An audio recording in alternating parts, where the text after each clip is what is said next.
बाबा मुंहिंजा मिठड़ा बाबा मुंहिंजा संदड़ा बाबा मुंहिंजा जिलेबीअ वांगुरु इंगड़े विंगड़े मेसूअ जहिड़ा मिठा बाबा मिठड़ो पीउ आहीं न मुंहिंजी मूंखे मोलाइण सां मिला मुंहिंजी शादी करा महिरबानी कर सवाबु थींदुई।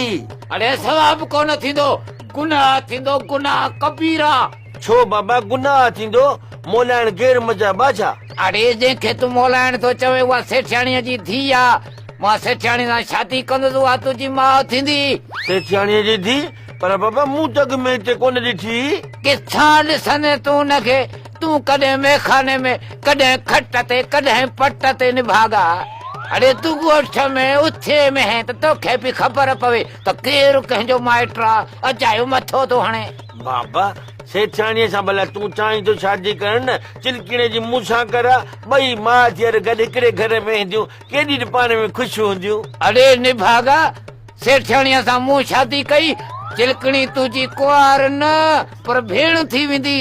बाबा कारो पत्थर पी मादो ठरी पने। अरे मादो ठरंदो या मां ठरी वेंदुसि? अरे तूं मुंहिंजो पुटु आहीं, पीउ थियण जी कोशिशि न कर। तूं बि मुंहिंजो पीउ आहीं त पीउ जे हद में रहो, पुटु थियण जी कोशिशि तूं बि न कर। सेठियाणी सां शादी थो करी, छो तो न ग़रीब जी जिंदगी तबाह करी। कुराड़ो थी वियो ही पुराणो सफ़ा, अॼु या सुभाणे हिकिड़ो पेर में कबर, ओ कबर में पेर हिकिड़ो ॿार। छॾ सेठियाणीअ जी पचर।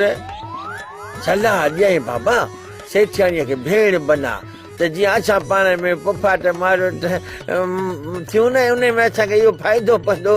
पोइ हथे गुल मेहंदी पेरे गुल मेहंदी ओ लालूअनि जे घर हली लायोड़ी मुंहिंजो कालू मकुरानी आयोड़ी हथे गुल मेहंदी। तूं बि वॼ वॼ भली वॼ भली। ईअं कोन थींदो रे मवाली, तूं कमकार कर, सुधर।